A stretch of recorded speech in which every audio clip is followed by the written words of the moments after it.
So I see lots of patients with a presentation of gallstones. Most commonly, the first thing to notice is pain. The classic sort of pain with gallstones is a discomfort or pain in the top of their belly. They may notice that after eating, particularly after eating fatty foods. The pain is described as colicky pain, so it means they're sort of doubled up and moving around and can't get comfortable, and the pain can last for several hours. They may feel sick with it, may end up being sick, and often painkillers don't settle it down completely, but generally it tends to ease off over the course of the day, or perhaps by the next morning they may find they're feeling a lot more comfortable. These can be recurrent, and whether they're related to eating particular types of foods like fatty foods is quite variable. The classic history is related to fatty foods such as fried foods, or crisps or nuts or cream or dairy products, and these sort of things that we normally find association with. Very occasionally people can have more severe problems, so they may find the pain is associated with feeling generally unwell, with a high temperature, and sometimes they end up actually coming into hospital and needing a course of antibiotics if they seem to be having an infection relating to the gallbladder. And in that circumstances, the pain can go on for some days or even weeks, and be quite severe in nature. The natural history of gallstone disease is quite variable, so some people just have a one-off episode and may not get a repeat episode. But often people that come to see me have repeated problems, and every few weeks they get another bout of pain, and they're really getting fed up with it and they're looking towards having something done.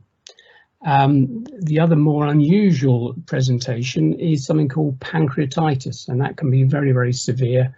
And if you've got particularly small stones, they can escape and cause inflammation or infection in another part of the body, and the pancreas can be affected in that circumstance.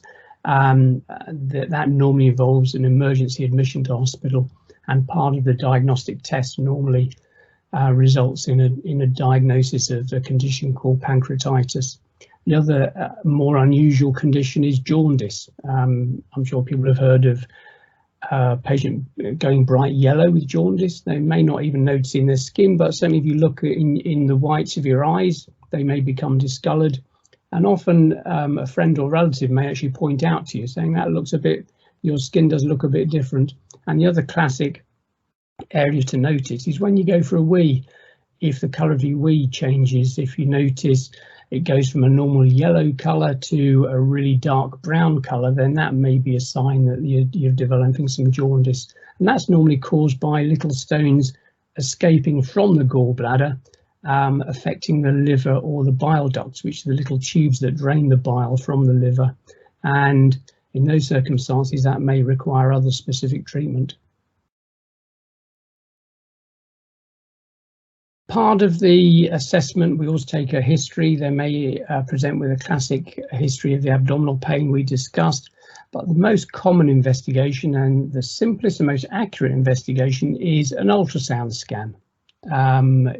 Some people may be aware of an ultrasound is where they rub a bit of jelly on your tummy. It's a completely safe thing to have done, and they have a really good look around the liver and the gallbladder, and that's the most sensitive scan test to actually look for gallstones. Sometimes we find them incidentally on other types of scans such as CT scans, and if we're looking or worried about stones having escaped out of the gallbladder into the liver or the bile duct, which is the tube that drains the bile from the liver, another specific scan is called an MRI scan, which is a magnetic resonance scan. And sometimes we do one of these specific scans, which is very good at looking at the bile ducts themselves. We can look at the flow through the bile duct and see if there's any blockage within that may represent a little stone that has escaped, particularly if someone has symptoms or problems with pancreatitis or jaundice. That can be an issue, and it's always useful to assess that properly before we embark on any specific treatment, because it's important to know whether stones are actually within the gallbladder completely or whether they've escaped somewhere else. So when a patient comes to see me, they've often been experiencing recurrent pains. If they've just had a one-off bout, then it may be that the appropriate treatment is just a change of diet. The simplest thing is to try and avoid fatty foods, and so we often recommend a very low-fat diet, and that can help to keep the pains at bay. If despite that they're still getting recurrent symptoms and recurrent pains, whether it's relating to eating or not, then we normally recommend a treatment to look at removing the gallstones. They've tried different ways of dissolving them or shattering them. None of those work, unfortunately, and the key to treatment really is to actually remove the gallbladder itself. Once the gallbladder develops stones, it essentially means the gallbladder is not functioning, it's not working properly. It's normally meant to be a reservoir or a bag for bile, and the liver produces bile naturally, but any excess can get stored in the gallbladder. Once it's full of stones, it's not doing that, and the main treatment then is to actually remove the gallbladder itself with all the stones, and hopefully that will get rid of the symptoms for them. The main way of doing that generally is with keyhole surgery. So we normally advise a keyhole operation. It does involve a full general anaesthetic, so you're fast asleep while you have it done.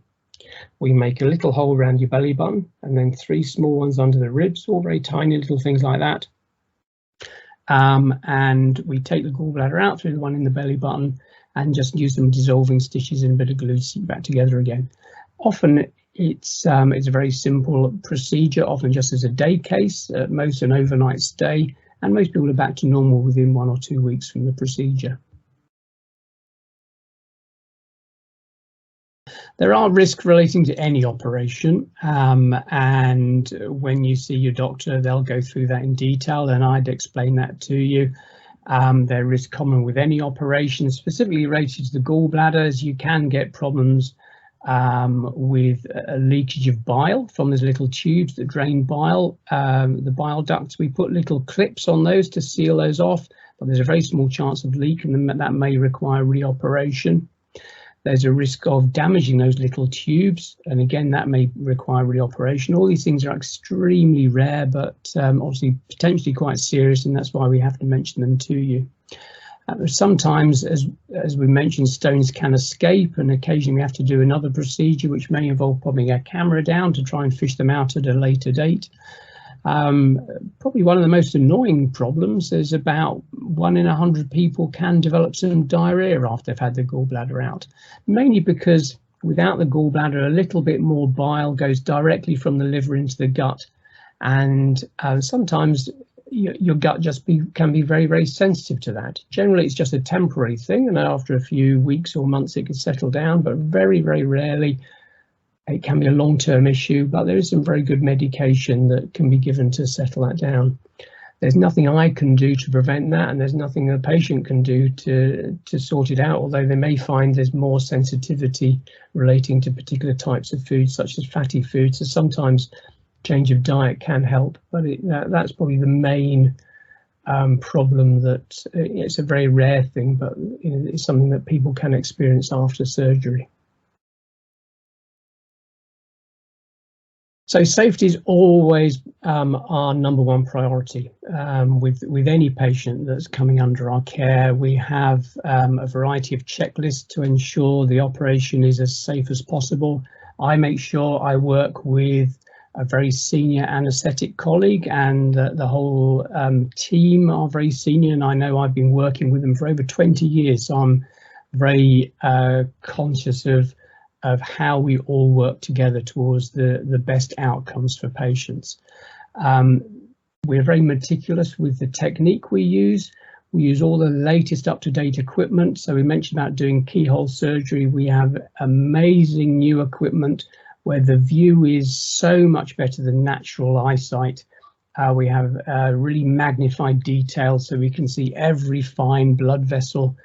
And that helps us to improve the safety of any operation that we're performing. And a combination of that with the team and following different protocols to ensure that the safety of the patient throughout the whole process really helps us to keep any risks and complications to an absolute minimum.